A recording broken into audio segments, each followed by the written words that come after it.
आजार होऊच नये यासाठीचे सर्वोत्तम औषध म्हणजे योग व प्राणायाम। ग्रीष्मकालीन ज्ञान कला व क्रीडा शिबिरात विद्यार्थी रमले खेळ व व्यायामात। चित्रकला व सामान्य ज्ञान स्पर्धा संपन्न, 150 विद्यार्थ्यांचा सहभाग।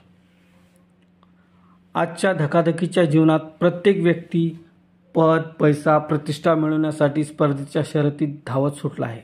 त्यामुळे निसर्गाने दिलेल्या अनमोल अशा शरीररूपी संपत्तीकडे त्याने दुर्लक्ष केले आहे।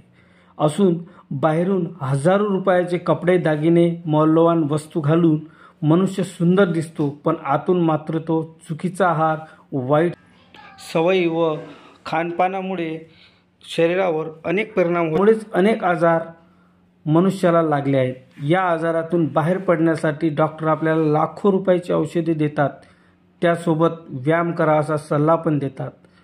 आज आजार झाल्यावर व्यायाम केल्यापेक्षा आजार होऊच नये यासाठी योग व प्राणायाम हेच सर्वोत्तम औषध असल्याचे प्रतिपादन प्रशिक्षक प्राध्यापक विनोद मेहरे यांनी केले आहे। दर्यापूर तालुक्यातील टोंगलाबाद येथे क्रीडा अधिकारी कार्यालय अमरावती व जय बजरंग हनुमान व्यायाम शाळा आणि युवा यात्रा महोत्सव समिती यांच्या संयुक्त विद्यमाने आयोजित ग्रीष्मकालीन ज्ञान कला व क्रीडा शिबिरात रोज सकाळी 6 ते 7 या वेळेत आयोजित प्राणायाम योग सत्रात ते योग प्रशिक्षण देताना बोलत होते। 12 दिवस चालणाऱ्या ज्ञान कला क्रीडा शिबिरात सहभागी 200 विद्यार्थ्यांना रोज 1 तास योग व प्राणायामाचे प्रशिक्षण विनोद मेहरे, गोपाल मेहरे यांच्या वतीने देण्यात आले। यावेळी विद्यार्थ्यांना अनुलोम विलोम, भ्रमिका प्राणायाम, पोटावरील व पाठीवरील व्यायामाचे शरीराचे सर्व भागाचा व्यायाम व ध्यान प्राणायाम याबाबत सर्व विद्यार्थ्यांना माहिती देण्यात आली। सदर शिबिर अमरावती जिल्हा क्रीडा अधिकारी गणेश जाधव यांच्या मार्गदर्शनात जय बजरंग व्यायाम शाळा व्यवस्थापक श्रीरामजी जवळकर यांच्या नेतृत्वात यशस्वी करण्यासाठी युवा यात्रा महोत्सव समिती सदस्य व जय बजरंग व्यायाम शाळा विद्यार्थी व गावकरी मंडळी यांनी परिश्रम केले। वर्तुळ तयार झालेले असतात, कुठल्या प्रकारच्या व्हिटॅमिनच्या कमतरतेमुळे ते सगळे वर्तुळ नष्ट होतात डोळ्याभोवतीचे।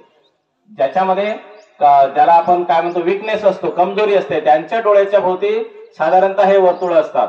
पाय समोर करा,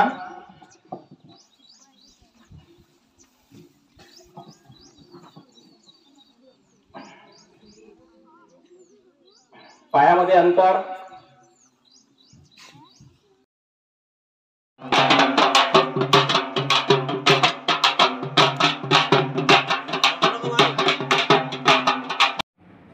वऱ्हाड माझा न्यूज करता रवी नवलकार, दर्यापूर, अमरावती। पाहत राहा वऱ्हाड माझा न्यूज।